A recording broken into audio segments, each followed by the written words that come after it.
Oke. Assalamualaikum warahmatullahi wabarakatuh. Waalaikumsalam warahmatullahi wabarakatuh.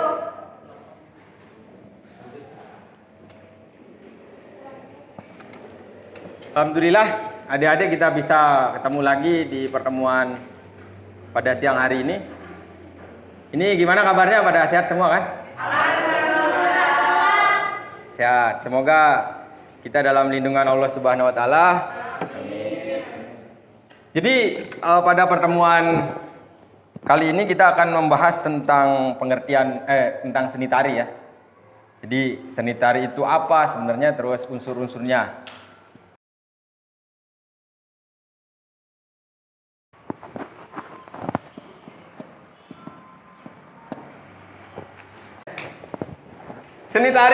Seni tari adalah gerakan anggota tubuh manusia yang sudah melalui proses atau diolah. Maksudnya dalam kita menari itu kita pasti bergerak. Nah, gerakannya ini diolah. Contoh, misal gerakan orang pergi ke sawah atau sedang mencangkul. Kan kalau orang mencangkul biasanya seperti ini ya. Cangkul. Tapi kalau dalam menari berbeda. Dia akan diolah sedemikian rupa supaya menjadi indah. Contohnya seperti ini. Misal kalau dalam aslinya mencangkul ya biasa gini. Tapi kalau dalam menari bisa begini dia. Nah, begitu. Itu yang maksudnya diolah ya. Untuk pengertian seni tari, saya kira adik-adik paham ya. Kita lanjutkan ke dalam unsurnya. Jadi dalam tari itu juga mempunyai unsur. Yang unsur yang pertama itu ada gerak.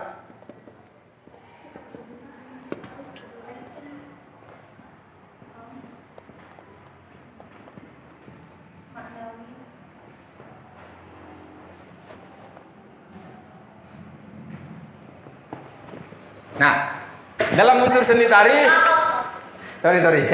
dalam unsur seni tari, yang pertama itu ada gerak. Jadi dimanapun kita menari, harus ada gerakan. Tidak mungkin kan kita menari, tidak ada gerakan. Jadi dalam menari itu kita harus bergerak. Tidak ada orang menari, hanya diam begini. Nah, itu bukan menari namanya ya. Jadi kita lanjut. Dalam unsur tari itu ada gerak. Gerak itu dibagi menjadi dua lagi. Ada namanya gerak manawi dan gerak bukan manawi. Ya.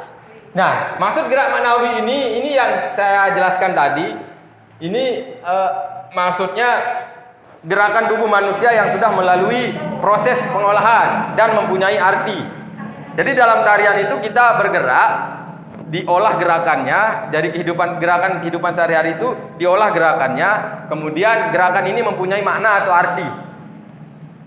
Contoh kayak tadi gerakan, misal kita melihat anak-anak sedang main layang. Layangan kan biasa begini ya, main layang biasa begini. Ini kan tidak melalui proses pengolahan. Tapi kalau dalam menari bisa dikolaborasikan dengan gerakan kaki sambil jalan gitu. Itu yang artinya dia mempunyai arti bahwa orang itu bergerak menari, dia mempunyai arti, dia sedang bermain layang dan lain sebagainya. Berbeda halnya dengan gerak bukan maknawi. Ini gerak yang tidak diolah tapi mempunyai arti. Itu yang dimaksud ini. Contoh, ini biasanya digunakan dalam pertunjukan pantomim. Jadi dalam pantomim itu gerakannya tidak melalui proses pengolahan, tidak diperindah. Begitu aslinya, ya begitu juga pas pertunjukannya. Tidak ada tidak ada pengolahan. Contoh dalam bermain layang, kalau dalam pantomim sedang bermain layang begini, tidak ada pengolahan gerak-gerak tubuh, anggota tubuh lainnya. Oke, sampai di sini ada yang mau ditanyakan? Saya Pak. Ayo. Selain gerak maknawi dan bukan maknawi, apakah ada gerakan lain? Atau contohnya seperti gerak duniawi kan, atau manusiawi, atau yang berbau tentang awi-awi. Oke.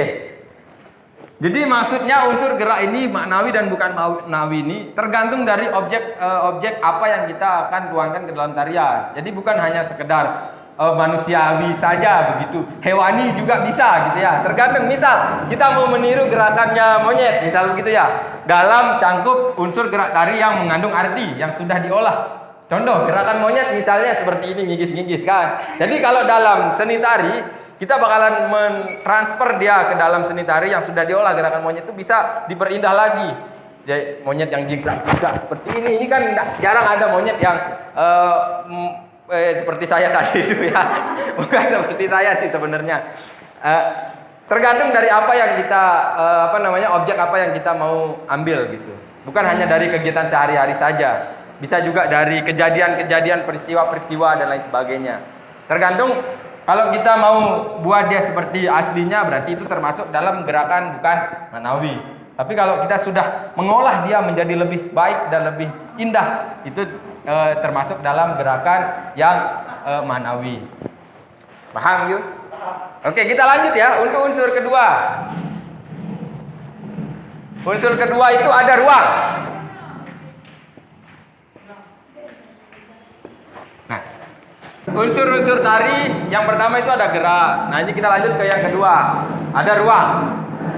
Ruang ini maksudnya ruangan tempat kita menari bisa, ruangan seorang penari itu bisa. Maksudnya ruangan seorang penari itu bisa. Lanjut ya. Ruangan ini dibagi menjadi dua lagi. Ada ruang gerak, ada ruang tempat. Ruang gerak maksudnya ini volume seorang penari itu. Volumenya bergerak ya. Volumenya bergerak. Misal contohnya ini. Misal kalau kita begini, berarti ruang gerak seorang penari itu mencakup ujung tangan yang di sini sampai ujung tangan yang di sini. Itu volumenya, besar jangkauannya.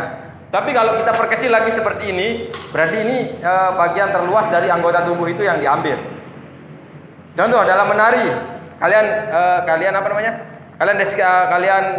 terka ya. Ini termasuk ruangan seorang penari besar atau kecil. Saya akan mencontohkan. Kalau penarinya seperti ini misalnya, atau begini. Ini termasuk ruangannya besar atau kecil?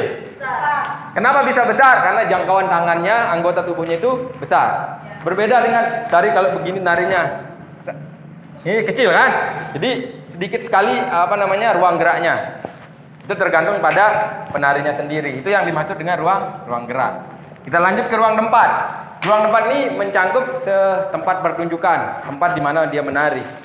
Kalau tempatnya kecil berarti disesuaikan dengan pola lantai dan sebagainya, itu harus kecil. Nah, tempat ini dibagi menjadi 3 lagi. Bagi 3. Yang pertama itu ada pola lantai, level, dan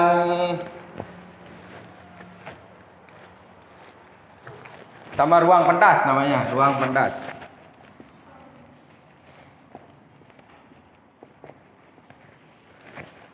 Pola landai ini artinya perpindahan dari satu tempat ke tempat yang lain. Contoh, misal dalam tarian satu set tarian ya. Pola landai pertamanya ada yang seperti ini. Penarinya berjumlah 5, misalkan ini ya. Pola landai pertama. Nanti akan berpindah dia ke pola landai kedua, di mana dia akan sejajar seperti ini. Ini yang dinamakan perpindahan dari pola yang pertama ke pola yang kedua. Ini yang dimaksud dengan pola landai. Perpindahan seorang penari dari tempatnya yang pertama ke tempat yang kedua atau tempat lainnya gitu. Ya, itu yang dimaksud dengan pola landai. Level ini dibagi menjadi 3 lagi. Ada level tinggi, sedang, sama rendah. Level tinggi itu ketika seorang penari itu menari dengan meloncat-loncat di udara atau berdiri. Meloncat saja ya. Kalau yang pola landai tinggi ini mencakup hanya meloncat. Contoh, misal dalam menari tiba-tiba ada yang loncat. Misal begini, sepopak. Nah, ini sudah termasuk levelnya tingkat tinggi. Karena dia dalam gerakan itu ada loncatannya. Yang kedua ada sedang. Sedang itu mencakup ketika dia berdiri, merunduk, membungkuk seperti ini. Sebelum dia duduk. Ini, begini, atau berdiri. Itu termasuk dalam level tarian tingkat sedang. Nah, selanjutnya untuk tingkat rendahnya itu duduk sama tidur. Karena banyak kita jumpai kan tarian yang zaman sekarang itu ada yang tidur, ada yang duduk. Itu sudah termasuk ke level tingkat rendah, bawah, rendah. Ruang pentas itu ya ruangan pentas, tempat kita pentas. Tidak ada penjelasan selanjutnya. Untuk yang terakhir, iringan. dan waktu. Tapi sebelumnya mungkin ada yang mau ditanyakan, adik-adik? Nggak ada ya? Sudah jelas semua? Sebentar ya, Bapak ngopi dulu. Bisa Pak. Oke, yang pertama kita akan bahas masalah waktu ya. Waktu ini berkaitan dengan tempo. Jadi bukan hanya dalam musik kita mengenal yang namanya tempo. Dalam menari pun temponya juga ada. Apa yang dimaksud dengan tempo? Apa yang dimaksud dengan tempo dalam sebuah tarian? Di mana seorang koreografer dalam menciptakan menciptakan tarian itu mempunyai tempo gerakan yang dinamik. Kadang cepat, kadang lambat, kadang sedang. Itu yang dinamakan tempo dalam menari.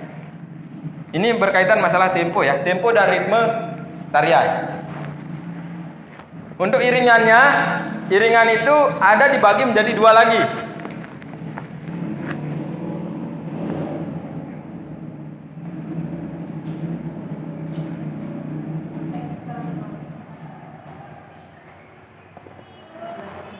Nah, kira-kira dari kata-kata internal dan eksternal ini ada yang bisa mendefinisikan iringan internal itu apa, eksternal itu apa? Ya, coba Putri.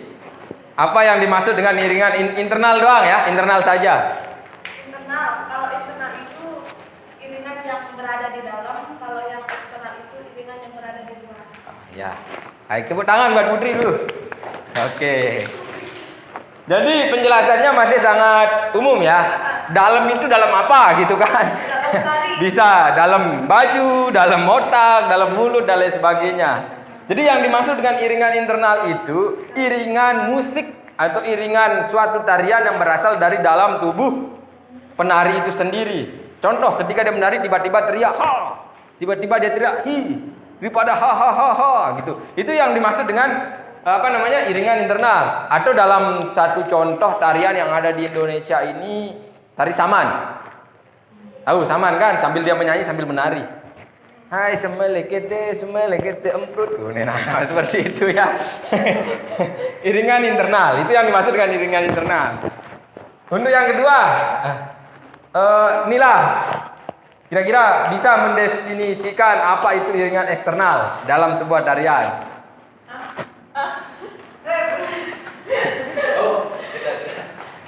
Nila, dari tadi kamu ini pegang HP terus. Coba definisikan iringan eksternal itu apa? Iringan eksternal itu iringan yang berasal dari luar. Dari luar. Ya. Ya. Oke. Dari luar tubuh penari. Ya. Tepuk 2 kali buat Nila. Oke.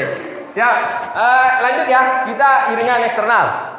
Jadi bertolak belakang dengan internal ini. Ini eksternal ini iringan yang berasal dari luar tubuh seorang penari.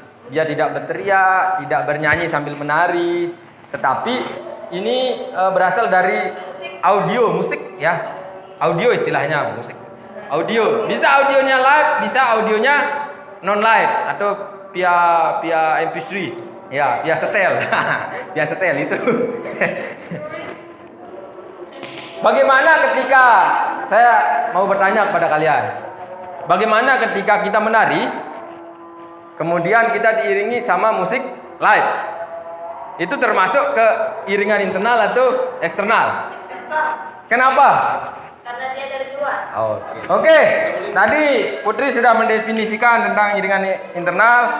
Terlanjut eksternal. Internal itu yang berasal dari tubuh kita, tubuh seorang penari. Berbeda dengan eksternal, itu adalah iringan yang berasal dari luar ya. Nah.